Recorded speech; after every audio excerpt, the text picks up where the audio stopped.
हाँ दोस्तों, हम लोग घूमने आए हैं भावरपुर पतेरापाली मामा भाचा डोंगरी, जो कि काफ़ी शानदार है। इधर मेरे भाचे जो कि DSLR में फ़ोटो ले रहे हैं। हेलो गाइस, तो कैसे हो आप? तब तक हमारे वीडियो आगे बने रहो।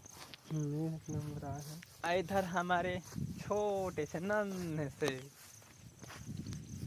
चलते हैं।